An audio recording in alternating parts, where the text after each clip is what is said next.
Okay, everything we say is now being digitally recorded. At the end of the interview, I will give you notice which will provide details of how to obtain a copy. The time is now 3 p.m.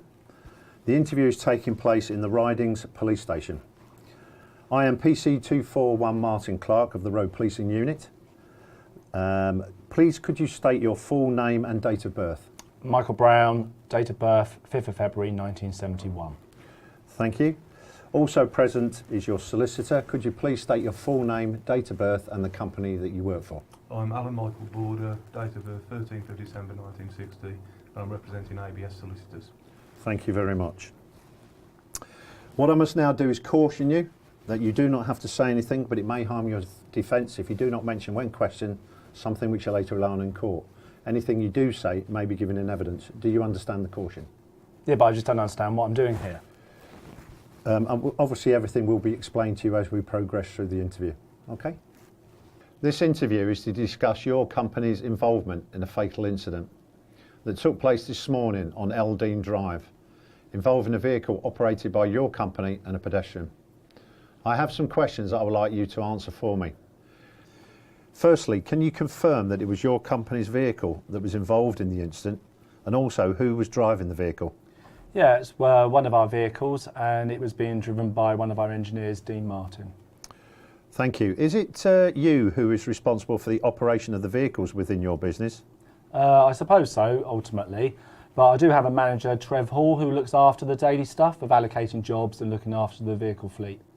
We lease our vans to minimise what we do, so he just makes sure they are okay. Okay, so this manager, Trevor Hall, is that your transport manager? Well, the vans are part of his job. He does other things. I run a slick team. We have lots of jobs all over. I'm busy with sales and the important stuff, as you can imagine. So I leave it to him. I don't need to know unless the sales are affected and they're not being done. I notice your company has an operator's licence for 3 vehicles, and you are the named responsible person on that licence. Can you confirm that that is correct? Yeah, but it's only for the bigger vans. I have a CPC. I did that a few years back and I hold the licence. I make sure all the paperwork from that side of things is all in order. You know, the renewals, maintenance contracts, and make sure the bills are paid. We never have an issue with any of them. I renewed it earlier this year, so it should all be okay as far as I know. What about the rest of the fleet, the 6 smaller vans? Well, they are not on the licence, so they just run as normal. What do you mean as normal? Well, you know, they're vans. Trev deals with all them. Mr Brown, let me get this clear. You personally look after the O-licence vehicles, and Mr Hall looks after the rest of the vans?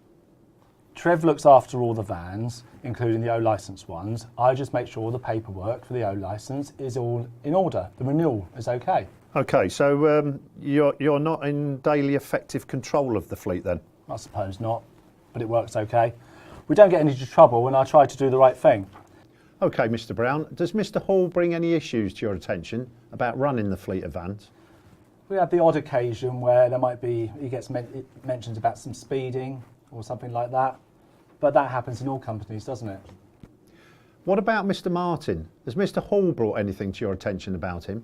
Not really. From what I recall, only a moan about speeding or something a while ago. But Dean Martin is one of our best engineers. He gets the job done and the clients always like him. And he finishes the job well as well, which is what I like in someone. He puts himself out there, you know. Okay, back to this incident. It is alleged that Mr Martin was speeding, using his mobile phone, driving an unroadworthy company vehicle, and he also failed a roadside drug test. Have you got anything to say about that? Well, I wouldn't know anything about the speeding. As far as I know, for using his mobile phone, we use hands-free. So, and that's in all the vehicles. It has to be hands-free. So he shouldn't have been doing that. Our vans are serviced regularly, so I don't know where you get they're unroadworthy. The garage bills are stacking up, and drugs. I didn't know he uses drugs. What an idiot! So you know nothing about illegal tyres and the van being overloaded? No, I don't. I'm not a cowboy operator. The vans are in good nick. They're in good condition. I run a slick company. We are governed by legislation in our industry. We've got a really good reputation. One last question, Mr. Brown. Do you provide driver training for your van drivers? Why would I provide driver training? They're gas engineers. No, I do not provide driver training. Okay, thank you for being so candid, Mr. Brown. That's all for now. We may need to speak with you again, and I'm sure that either our officers or the Health and Safety Executive will visit your company during their investigations, as this is now being treated as a work-related incident. Do you understand that? Yes. The interview is now ended, and it is 3:10.